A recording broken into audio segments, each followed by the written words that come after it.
Welcome to today's SemiRespectable Report. Let's go! Election Day, California style. The big gubernatorial and mayoral primaries happened, and of course, no one has any idea who will advance. You see, unless someone gets 51% of the vote in the primary, which rarely happens, the top two, regardless of party, advance. And all day in the governor's race, Republican Steve Hilton was leading. But then some odd things started happening via mail-in ballots, and he was shown by some outlets to now be in third, but others say he's still in first. But if he's in third, he's out altogether. Similar story on the big mayoral race, where the horrific failure Karen Bass has led all along somehow, but Spencer Pratt has been a clear favorite for the second spot until, you guessed it, the mail-in ballots started being counted and muddying all the waters, and different outlets were reporting different things, and all of a sudden the female Mondami was a distant third to now a possible second, and many are saying that's just not possible. 39.3% of the vote in, Karen Bass had 117,579 votes. Spencer Pratt had 86,323. Okay, fair.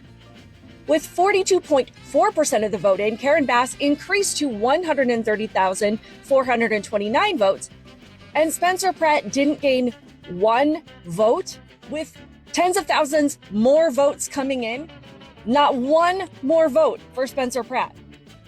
Really? In fact, female Mondami broke down at a rally for her people because even she thought she had no chance. I hope you know that everything every person in this room is fighting for in this campaign has been about building a city that's worthy of you.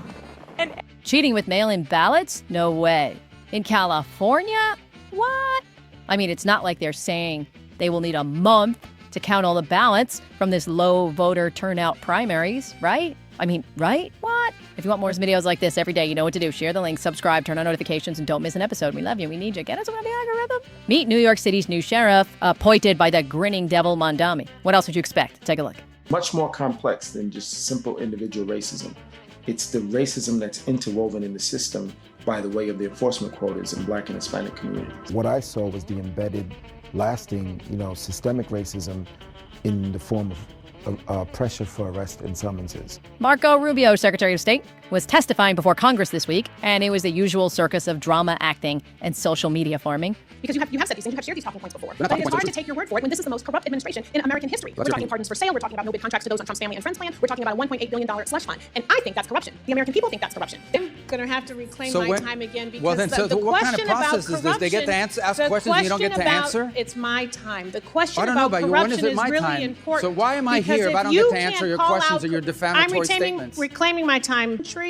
Then how can you call it out in another Well, I can't say country? anything because you won't let me That is the speak. question. It is about credibility and your credibility. And your credibility meter is on empty right now. This oil. These guys just get to talk and I don't get to answer? Who determines the barrels of oil that get sold? How but you many won't of let them? me answer your At what question. I price have an does it answer get for your sold? question. Where is it going? Oh, I get will it. They let have to you. use their time for me to answer The your onus question. is on you to joke. prove that there is no corruption happening. Oh God, what kind of thing is this? What is this? You get asked questions for 5 minutes and you don't get time to answer. It's not a hearing. I think you said clown Like show a dunk before. tank? What is I this? don't have to tell you. I don't. Why is she leaving? I'm going to answer her questions. I will. Oh, she's going. Okay, I got it. Well, thank you for coming. That Democrat weirdo from Texas running for the Senate, James Tallarico, seems to have come up with a plan to escape the opinion that he's weird, effeminate, and weak. He's hired a team to help him cosplay Billy Bob Thornton. It's a bold strategy, Cotton. Imagine if we just had some competent non-idiots in power. Can you picture that? Is that even allowed anymore on either side? We'll see you tomorrow. Spread the word, please, because semi-respect is really all we have time for.